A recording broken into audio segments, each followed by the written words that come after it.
Chapter 9 of the Jack Moor Chronicles. My bloody hands gripped the steering wheel as I drove. The drive took longer than it should have. My mind was a mess. I lost a lead and had a dead body as a passenger. The back of the bus was scorched. A cop could have seen the remodel and pulled me over at any moment. The tension was tight. It felt like a hand was squeezing my chest. The memories flooded back as I arrived. The once green grass I played in was now bare. The property was abandoned. It was in the middle of nowhere, and nobody wanted to live here. Why did my dad want to live here? I had a shit ton of questions and a dead guy on that bus. What was I going to do with him? He probably had a family who would miss him. I left him there for now. I got out of the bus. The front door was old, like the house. I didn't have a key. Around the back, my old bedroom. My jacket acted as a guard as I wrapped it around my arm and broke the glass. I used to break out of this place and meet up with Steven and friends. I never thought I would be breaking in. The old Misfit poster still hung, an old deerstalker on a hanger. The same hat I wore chasing Steven around, screaming, "It's elementary, my dear Watson." A tear fell as I pushed forward. I needed to get to my dad's study.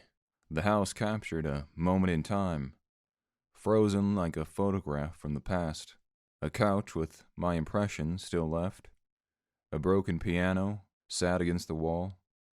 The old floor still creaked in the same spots. French doors led to the study.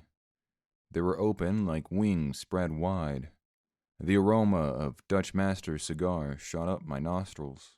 Another hallucination, no doubt. I rampaged through his desk. Nothing. I flipped through a dozen books. Nothing. I dropped one in a fit. As I bent down to pick it up, I saw something engraved on his desk. A unique symbol. Not the one I was looking for, but it called to me. I ran my hands over it. I could feel the ridges of the river as if it flowed through me. What was with these random symbols? I got up and scattered through more books until I found one. The book felt weathered and brittle.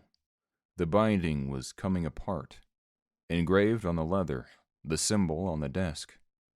My finger hovered over the symbol. Its ridges sent shivers down my spine. I opened the book. It was blank. I flipped through the stained pages. The pages were all empty. Fuck!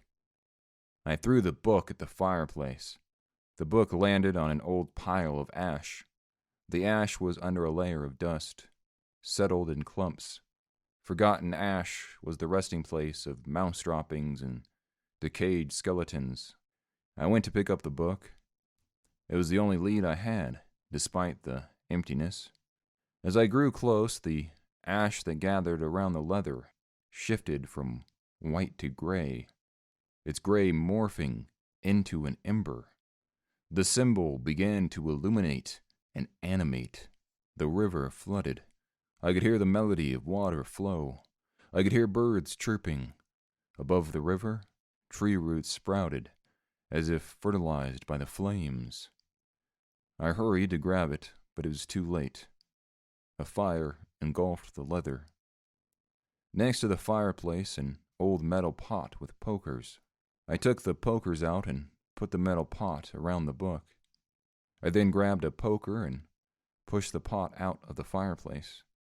The bottom of the metal pot was still hot to the touch. I looked around some more, waiting.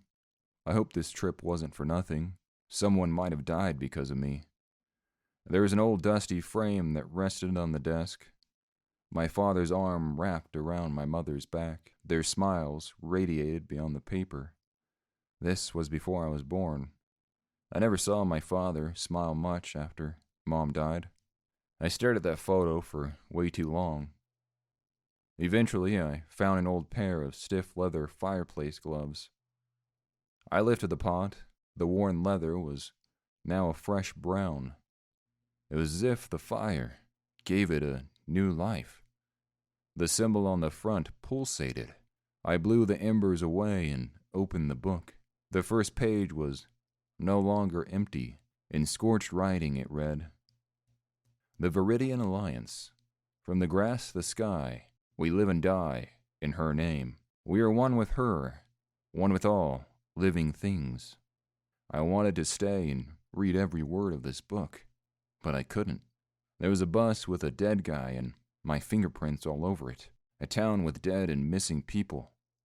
I need to get back to Ivy Hollow. What did I get myself into?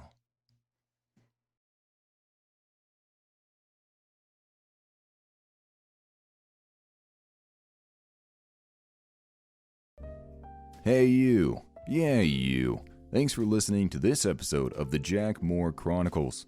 Curious to see how the story unfolds? Make sure to follow the show so you don't miss what's next. If you enjoyed this episode, please consider leaving a review.